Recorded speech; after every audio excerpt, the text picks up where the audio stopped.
خواتین و حضرات، جس تصور دین کو ہم لے کر چلتے ہیں، اس تصور دین میں ہمیں یہ بتا دیا گیا کہ اللہ تعالیٰ قیامت میں صرف نماز روزے کے بارے میں پوچھے گا. نہیں، قرآن پڑھ کر دیکھ لیجئے، آپ کے ایمان کا بھی سوال ہوگا، آپ کی عبادتوں کا بھی سوال ہوگا، دین کی اشاعت کی کہ نہیں کی اس کا بھی سوال ہوگا.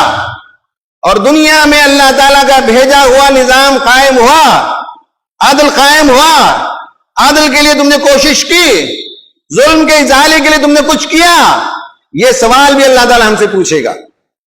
یہی وہ دعوت ہے جسے لے کر جماعت اسلامی کھڑی ہے. مسلک کی بنیاد پر امت کے اندر اتحاد پیدا نہیں کیا جا سکتا. وہ تو زندگی کا طریقہ ہے، وہ تو قرآن و سنت کے ڈیفرنٹ انٹرپریٹیشنز ہیں، وہ سب جائز ہیں، لیکن مسلک کے بجائے مقصد وہ چیز ہے جس پہ پوری امت جمع ہوتی ہے. جماعت اسلامی اسی دعوت کو لے کر کھڑی ہے. جس کیمپس میں آپ تشریف رکھتے ہیں، جس مسجد میں آپ بیٹھے ہوئے ہیں، یہ پورے ہندوستان میں اقامت دین کی جو کوشش چل رہی ہے، دنیا میں عدل و قسط کے نظام کے قیام کے لیے، ظلم کے ازالے کے لیے، دین کی تبلیغ و اشاعت کے لیے، ایک ایک بندے کی اصلاح نفس اور تربیت اور تزکیے کے لیے جو کوشش جاری ہے، اس کا یہ مرکز اور ہیڈ کوارٹر سے ہزاروں لاکھوں ارکان و کارکنان، مرد و خواتین، طلبہ و نوجوان اور زندگی کے مختلف میدان سے، مختلف شعبہ حیات سے لوگ اس کے ساتھ وابستہ ہیں.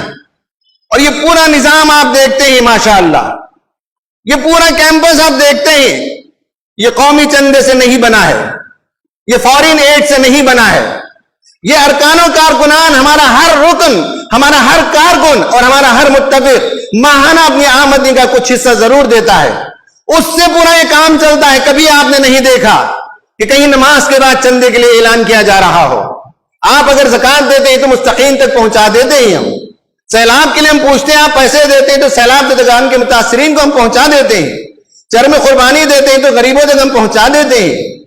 لیکن یہ پورا نظام جو چلتا ہے، یہاں کے گھاس کا ایک پتا بھی جو اگتا ہے اس میں زکوٰۃ کی رقم نہیں لگتی، چرم قربانی کی رقم نہیں لگتی.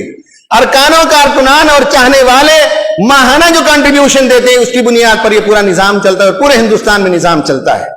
اللہ کے دین کی اقامت کا جذبہ جب پیدا ہو جاتا ہے تو پیسے کیا چیز ہے، انسان جان قربان کرنے کے لیے تیار ہو جاتا ہے، زندگیاں لگا دیتے ہیں، ساری قربانی دے کر انسان اس کام میں لگ جاتے ہیں.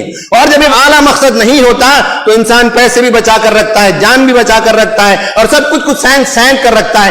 آخرکار ایک دن سب چھوڑ کر جانا ہے. اس سے بہتر یہ ہے کہ اللہ کے دین کی اقامت کے لیے انسان کام کرے، اور جو کچھ اللہ تعالیٰ نے اسے دیا ہے اس راہ میں خرچ کر دے.